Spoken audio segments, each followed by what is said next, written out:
package arrived on a Tuesday morning, wrapped in plain brown paper with no return address. Just my name, Elara Quinn, written in an elegant script I didn't recognize. Inside, nestled in black velvet, lay a single emerald that made my blood run cold. My name is Elara, and until that moment I thought I knew everything about my family's jewelry business. The stone in my hands changed all that. Is that what I think it is? My mother's voice startled me. She stood in the doorway of our workshop, her face draining of color as she stepped closer. I held the emerald up to the light. Cut was unmistakable, our signature technique, passed down through 4 generations of Quinns. Except we hadn't cut this stone. The angles were slightly off, the facets a fraction too deep. Someone had copied our method, but imperfectly. "There's a note," I said, unfolding the small piece of paper that had fallen from the package. "Not everyone you trust deserves it." My mother snatched the paper from my hands, her fingers trembling. "This isn't possible. Only family knows." "I know, Mom." I carefully placed the emerald on my workbench, next to the half-finished pendant I'd been working on. "Someone's either stolen our technique or someone in the family shared it," she finished, her voice barely a whisper. The implications hung heavy in the air. Our signature cut wasn't just a family secret, it was our livelihood.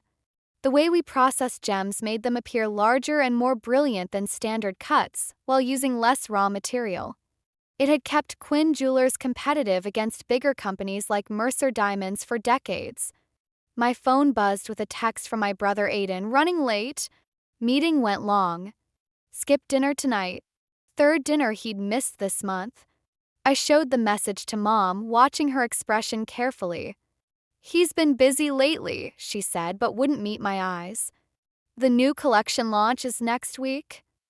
"Yeah," I replied, though something felt off. Aiden used to live for family dinners, always the first to arrive with a bottle of wine and stories about his day. Now he was constantly busy or running late. I picked up the mysterious emerald again, studying its flaws. Whoever had attempted to copy our technique had inside knowledge, they'd just gotten the measurements slightly wrong. The stone seemed to mock me, its imperfect facets hiding secrets I wasn't sure I wanted to uncover. "What do we do?" Mom asked. I slipped the emerald into my pocket. "We find out who sent it. And why they want us to know they have our secret." I spent the next morning in our workshop, trying to focus on the upcoming collection launch while the mysterious emerald burned a hole in my pocket.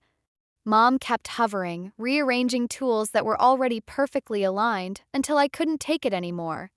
"Just say what's on your mind," I said, setting down my loop. She picked up one of my recent designs, a modern take on our classic pendant style. "These new pieces you're creating, they're beautiful, Elara, but they're not exactly traditional Quinn designs." "That's the point. We can't keep doing the same things Grandpa did 40 years ago." "Your grandfather built this business on those designs," she replied, her voice tight. "Sometimes I worry you're too eager to change things." Before I could respond, the workshop door chimed. Aiden walked in, looking sharp in a suit I'd never seen before. "Since when did my brother wear Italian wool to work?" "Sorry about dinner last night," he said, not sounding sorry at all. "Had a meeting with some potential investors." "Investors?" Mom's eyebrows shot up. "We've never needed outside investment before." Aiden's smile faltered slightly. "Times change, Mom." "Speaking of which," he turned to me. "The Mercers are hosting their annual trade show next month. I think we should submit some pieces." I stared at him. "The Mercers? Since when are we friendly with them?" "Since they control half the high-end market in the city," he shot back. "We can't keep pretending they don't exist just because Grandpa had a feud with old Graham Mercer." The emerald seemed to grow heavier in my pocket. "Did you happen to meet with any Mercers during your investor meetings?" Something flickered across his face, surprise? Guilt? Before his expression smoothed over. "Don't be paranoid, sis. I'm just trying to grow the business." Mom stepped between us, sensing the tension. Perhaps we should discuss this as a family. Over dinner tonight. Can't, Aiden said quickly. Another meeting. But hey, look at these specs for the new cutting machine I've been researching. He pulled out his phone, showing us images of equipment that would automate part of our process. My stomach dropped. Our signature cut required hand finishing. That's what made it special. That's what made it ours. Since when are you interested in the technical side? I asked carefully. He shrugged, sliding his phone away. Like I said, times change. We adapt or we die. As he walked out, I caught Mom's eye. The worry I saw there matched my own. Something was very wrong with my brother, and I had a feeling it had everything to do with that perfectly imperfect emerald. I didn't mean to follow Aiden, but when I saw him slip out early that afternoon, something made me grab my keys and trail his sleek new car through downtown. He pulled up to Café Laurent, one of those overpriced spots where deals get made over $20 lattes. Through the window, I watched my brother shake hands with a tall man in an impeccable suit. Even from outside, I recognized Nolan Mercer's signature confident smile, the same one that graced every society page photo of the city's most eligible bachelor. My phone buzzed. Zara's name lit up the screen. Where are you? We had lunch plans. Rain check, I whispered, ducking behind a newspaper stand as Aiden gestured animatedly at something on his tablet. I'm watching my brother have a very interesting meeting with Nolan Mercer. The Nolan Mercer? Wait, isn't he the competition? Exactly. I watched as Nolan leaned forward, his expression intense. Whatever they were discussing, it wasn't casual conversation. Something's wrong, Zara. First the emerald, now this. Maybe it's innocent, she said, but didn't sound convinced. People meet competitors all the time. Not Quinn's. Not with Mercer's. Through the glass, I saw Aiden pull something from his briefcase, a familiar leather folder. My heart stopped. That was our technique book, containing generations of notes on our signature cut. I have to go, I said, ending the call. I burst into the cafe just as Aiden was opening the folder. Both men looked up, startled. Nolan recovered first, flashing that magazine-worthy smile. Elara Quinn, he said smoothly. What a pleasant surprise. Is it? I grabbed the folder from the table. What's this about, Aiden? My brother's face flushed. It's not what you think. Really? Because it looks like you're showing our family secrets to Graham Mercer's son. Actually, Nolan interrupted, I approached your brother with an opportunity. A merger between our companies could. A merger? I laughed, but it came out harsh. Is that what you call corporate theft these days? Elara, please, Aiden stood up. The Mercers can take us global. Their resources, our technique, we could be huge. Our technique isn't for sale, I snapped, clutching the folder to my chest. And neither is our legacy. Maybe that's the problem, Aiden shot back. You're so obsessed with legacy you can't see we're dying. Small jewelers like us don't survive anymore. Nolan watched our exchange with calculating eyes. Something about his expression made me wonder if this was exactly what he'd wanted to drive a wedge between us. We need to talk, I told Aiden.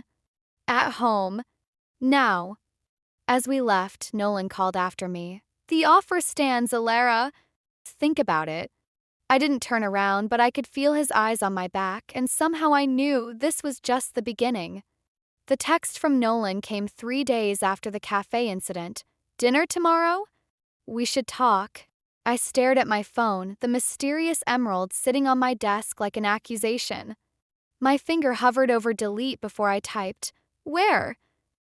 His response came instantly, Le Blanc, 8 p.m. Called Zara. He wants to meet. Are you going? She asked. I need to know what he's planning. I picked up the emerald, watching it catch the light. And why my brother's involved. Be careful, she warned.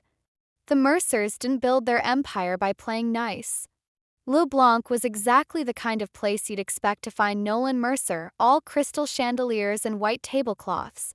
He stood when I arrived, pulling out my chair with practiced charm. "The Quinn Emerald Cut," he said after we ordered. "Brilliant innovation. Your grandfather's work. You seem to know a lot about my family. I make it my business to know about exceptional things." He leaned forward. "And exceptional people. Like my brother?" "Aiden has vision," he said carefully. "He sees the potential in combining our strengths." "You mean stealing our technique?" His expression softened. "Not stealing. Sharing. Under the right partnership."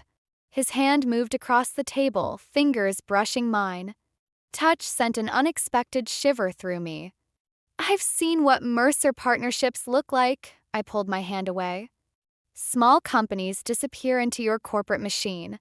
Is that what you think I want? To destroy Quinn Jewelers?" He looked genuinely hurt. "I want to save it." Before I could respond, a familiar voice caught my attention. At a corner table sat Graham Mercer, Nolan's father, deep in conversation with someone whose back was to us. Person turned slightly and my heart stopped. It was my mother. Nolan followed my gaze. "Ah, I see they're discussing the details." "What details?" "The merger agreement. Your mother's been quite receptive to our offer." The room seemed to tilt. "You're lying. Ask her yourself." His voice was gentle, almost sympathetic. "Quinn Jewelers is drowning in debt, Elara. Did you really think those traditional methods could keep you afloat forever?" I stood up so quickly my chair scraped across the floor. Mom looked over at the noise, her face draining of color when she saw me. "Elara, wait!" Nolan called as I headed for the door. "There's something else you need to know." But I was already gone, his words lost in the roaring in my ears. My family wasn't just keeping secrets, they were dismantling everything we'd built, piece by piece. And I was the only one left fighting to save it. I couldn't sleep after seeing Mom with Graham Mercer, so I went to the workshop early. The familiar scent of metal and polish usually calmed me, but not today. My hands shook as I tried to work on a pendant, nearly scratching the stone. The door chimed. Nolan stood there, holding 2 coffee cups. "Peace offering?" He stepped inside, setting 1 cup near my workbench. "How did you find me?" "Your brother mentioned you're always here early." He glanced around the workshop, his eyes lingering on the vintage tools. "This place is incredible. Like stepping back in time." "What do you want, Nolan?" "To explain." He moved closer, and I caught a whiff of his expensive cologne. "The merger isn't what you think. We could preserve everything that makes Quinn Jewelers special, while taking control of our technique, while saving your family's legacy." He picked up the pendant I'd been working on. "Beautiful work.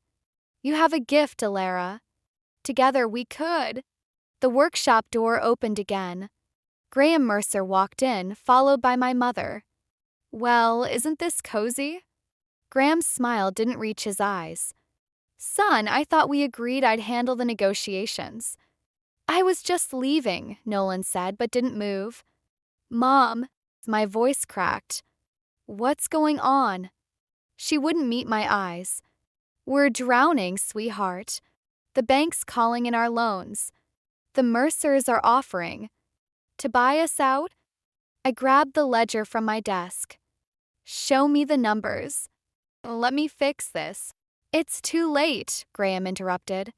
"The paperwork's being drawn up. Celeste has made her decision." Something in his tone made me look closer at my mother.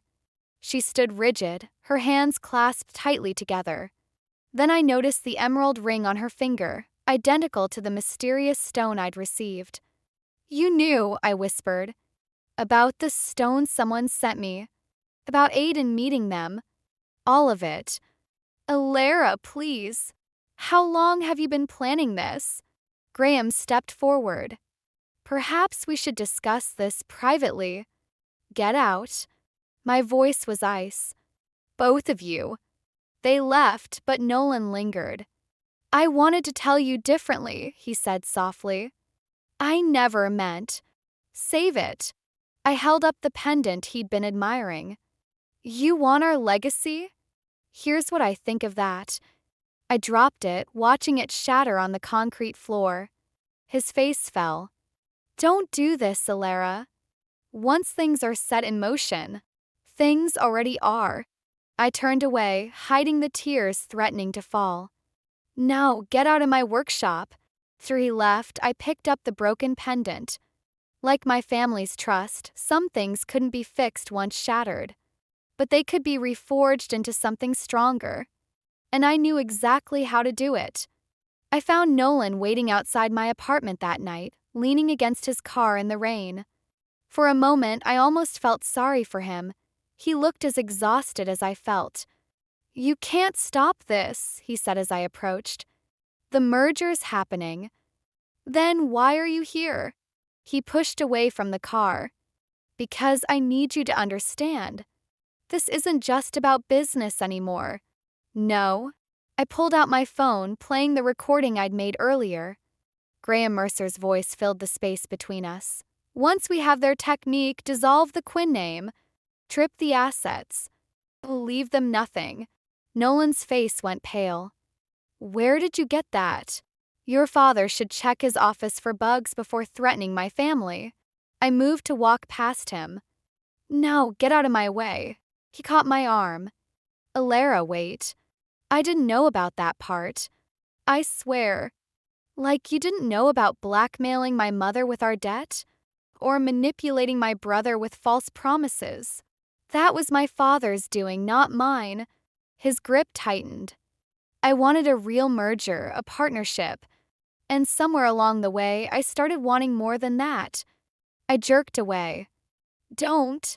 Why not? Because it's easier to hate me? Because it fits your narrative of the evil Mercers destroying your precious legacy? Because I'm tired of being lied to. The words burst out of me. By my mother, my brother, and now you. I'm not lying. He stepped closer, his voice dropping. Ask yourself why I'm really here, Elara. Why I've been fighting my father on this deal. Why I can't seem to stay away from you even when I know I should. For one dangerous moment, I let myself believe him. Then my phone buzzed, a text from Zara. Check your email. Found something about Graham Mercer you need to see. Go home, Nolan. I backed away, clutching my phone like a shield. Whatever game you're playing, I'm done. This isn't a game to me. No. I reached my door, forcing myself not to look at him. Then prove it. Top the merger. Choose me over your father's plans. His silence was answer enough. Inside my apartment, I opened Zara's email. Documents filled my screen, old newspaper articles, court records, and a familiar name. Quinn. Not just any Quinn, but my grandfather. 30 years ago, he and Graham Mercer had been business partners. Until Graham stole their first joint patent and drove my grandfather to bankruptcy. Now history was repeating itself, and I was watching it happen. Unless I opened my grandfather's old journal, the one containing our original technique. There, hidden in the margins, was something I'd never noticed before, a second method, one he'd never shared. One that could change everything. I had one chance left to save my family's legacy. And this time I wouldn't fail. The annual jeweler's gala buzzed with champagne-fueled chatter as I adjusted the display case containing my new collection. 6 pieces, each telling part of our story, and Graham Mercer's betrayal. Quite the turnout, Nolan appeared beside me, hands in his pockets. Father's about to make the merger announcement. Is he? I checked my phone, 8:55 p.m. 5 minutes until Zara's email would hit every industry insider in the room. Graham Mercer took the stage, tapping his glass. Distinguished colleagues, I'm pleased to announce that Mercer Diamonds and Quinn Jewelers are joining forces. My mother stood near the stage, that emerald ring glinting on her finger. Aiden lingered by the bar, looking anywhere but at me. Elara, Nolan whispered urgently. Whatever you're planning. Ladies and gentlemen, I interrupted loudly, stepping forward. Before we celebrate, I'd like to present Quinn Jewelers' final independent collection. Crowd turned. I unlocked the display case, lifting out the first piece, a pendant with a fractured stone. This represents the partnership Graham Mercer and my grandfather shared 30 years ago, before Graham stole their joint patent. Murmurs rippled through the room. Graham's smile froze. The second piece, I continued, shows how history repeats itself. Notice the emerald's cut, an imperfect copy of our technique, created using stolen information. That's enough, Graham snapped, but phones were already buzzing with Zara's email proof of his old betrayal and new manipulation. Elara, stop, my mother pleaded. Why? Because he threatened to foreclose on the shop? Or because he promised Aiden a position he never intended to deliver? Aiden's head snapped up. What? Show them the email, Graham, I challenged. The one where you tell your board how you'll dissolve Quinn Jewelers after the merger. The room erupted in whispers. Graham advanced toward me, but Nolan stepped between us. Is it true? Nolan demanded.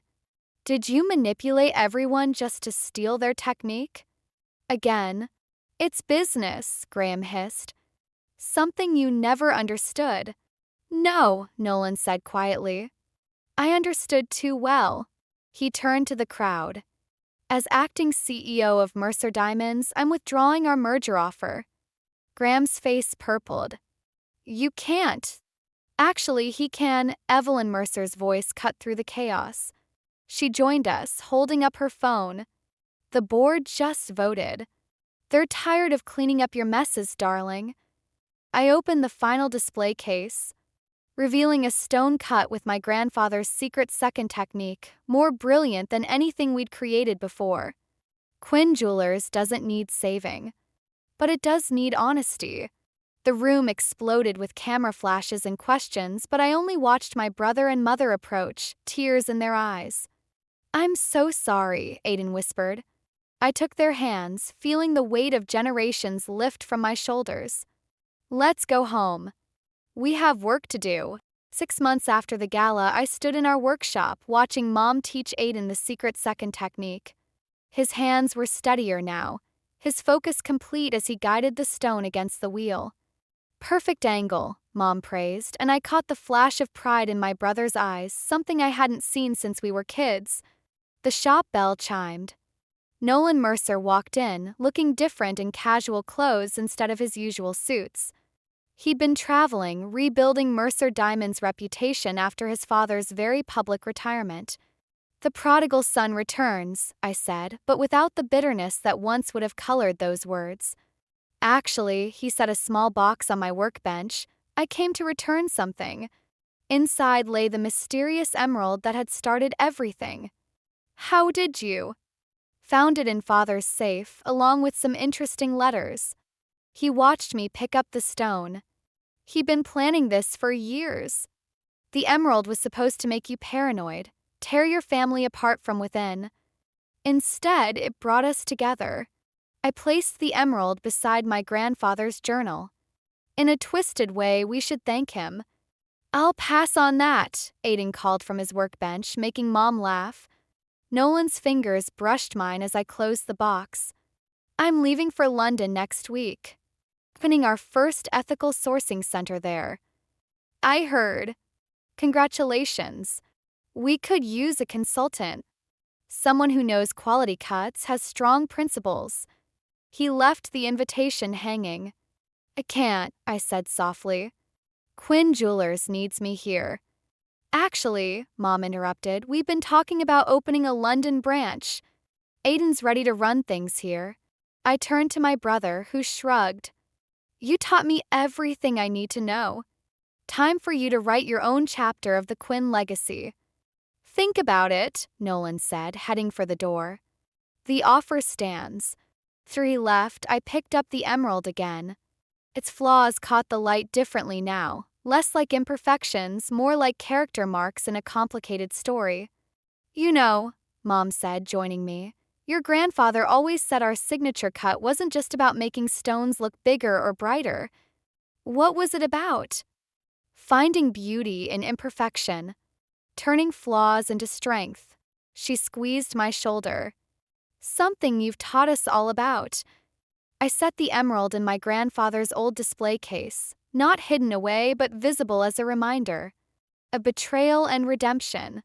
A broken trust rebuilt stronger. Of a legacy that could bend without breaking.